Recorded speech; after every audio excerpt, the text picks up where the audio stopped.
Bismillahirrahmanirrahim. Assalamualaikum warahmatullahi wabarakatuh. Perkenalkan, nama saya Desi Arnalia dengan stambuk L1A12125 dari kelas C jurusan Peternakan Fakultas Peternakan Universitas Aluleo, Kendari.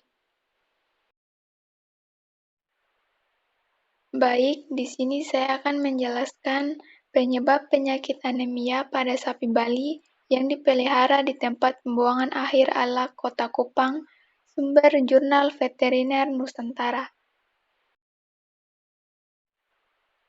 Penjelasan.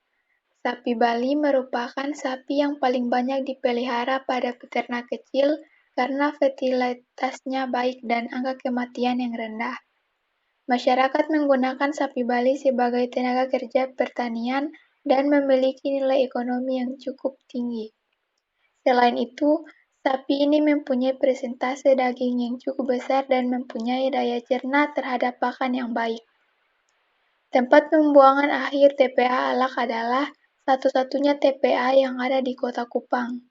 TPA ini belum mempunyai sistem pengelolaan sampah yang baik. Sampah organik maupun sampah anorganik ditumpuk secara bersama-sama. Sampah organik yang terdapat di TPA Alak adalah sayur-sayuran, dedaunan dan rumput-rumputan, kulit jagung, jerami, dan sisa-sisa makanan.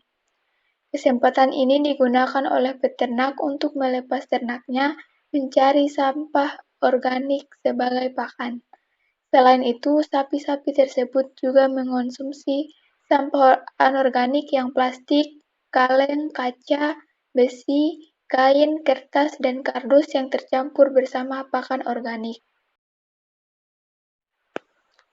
Menurut penelitian DIMU, peternak tidak menyadari bahwa keberadaan sampah anorganik yang bercampur dengan sampah organik dapat menjadi sumber bahaya bagi sapi, karena bahan-bahan kimia yang bersifat toksik yang berasal dari sampah anorganik dapat mencemari sampah organik.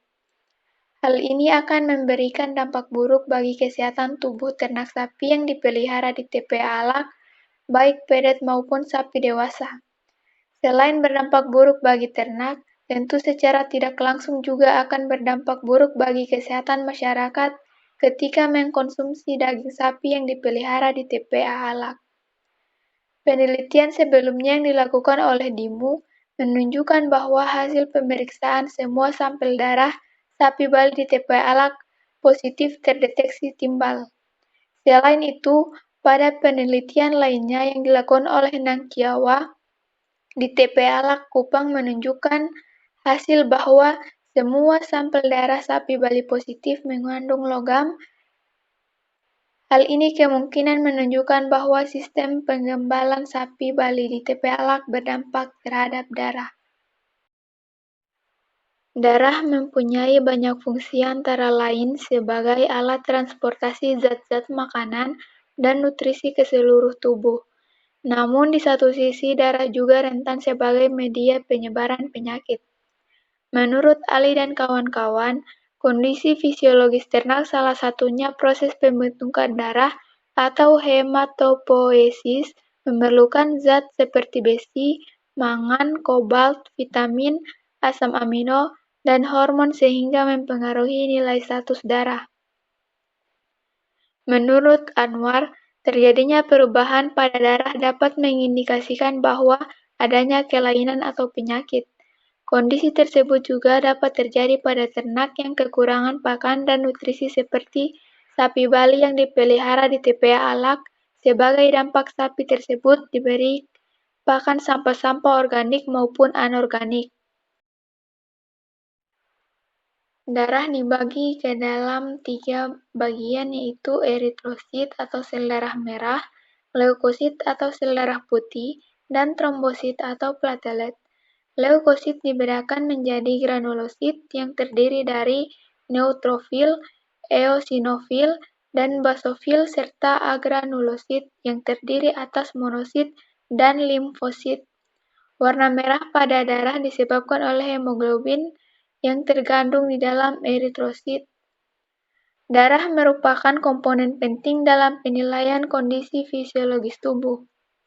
Profil darah dapat dibedakan menjadi dua, yaitu profil hematologi atau hitung lengkap atau Complete Blood Count (CBC) dan profil kimia darah Blood Clinical Chemistry.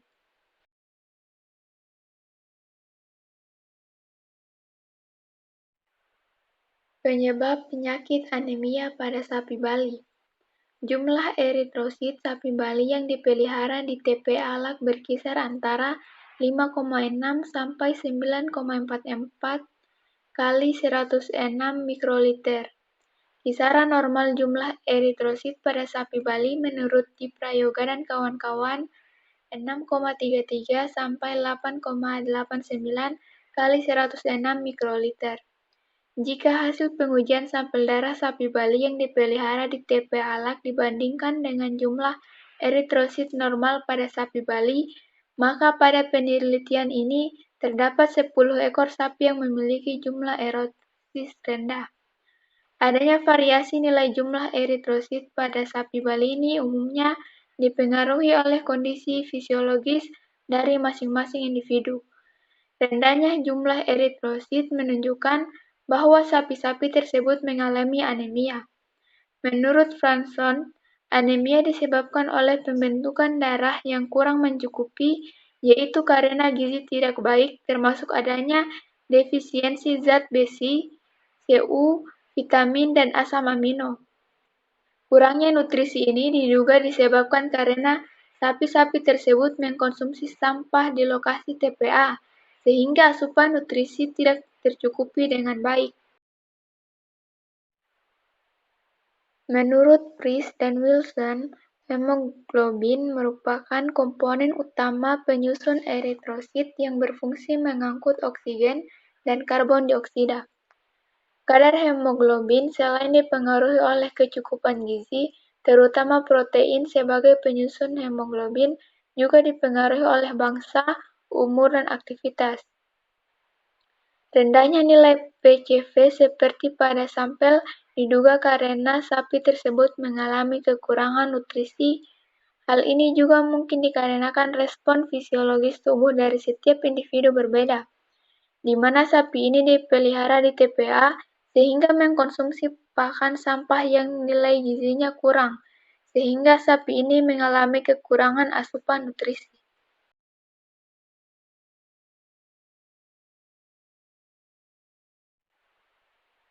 Menurut Weiss dan Wardrop, bahwa abnormalitas ukuran makrositosis eritrosit pada sapi mengindikasikan terjadinya anemia regeneratif dan adanya penyakit pada hepar dan juga disebabkan oleh kekurangan besi dan vitamin B12.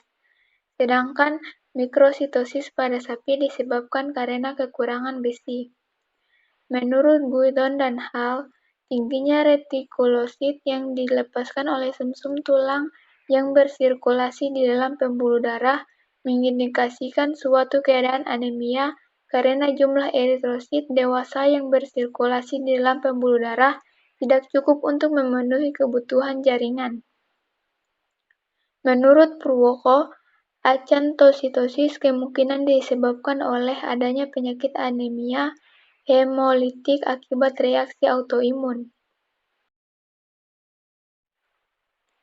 Menurut Purwoko dan kawan-kawan menyatakan bahwa kelainan-kelainan anisositosis, poikilositosis, dan hipochromasia disebabkan oleh gangguan eritropoiesis pada sumsum tulang yang terjadi karena adanya defisiensi nutrisi seperti vitamin B12 atau kobalt. Kelainan tersebut mungkin juga disebabkan oleh penyakit yang menyerang sumsum tulang. Dalam penelitian ini ditemukan juga kelainan hipochromasia. Menurut Harvey, hipochromasia terjadi ketika kehadiran eritrosit dengan konsentrasi hemoglobin menurun. Peningkatan hipochromasia disebabkan karena anemia defisiensi besi. Adanya abnormalitas eritrosit, anisotitosis, poikilositosis, dan hipochromasia pada absus darah Sapi Bali yang dipelihara di Tepalak diduga disebabkan oleh logam berat timbal. Menurut Darmono, anemia akibat keracunan timbal ditandai dengan anisositosis, polikromasia, dan jumlah retikulosit naik. Hal ini sejalan dengan penelitian di Tepalak yang menemukan logam berat timbal. Menurut Dimu 2015.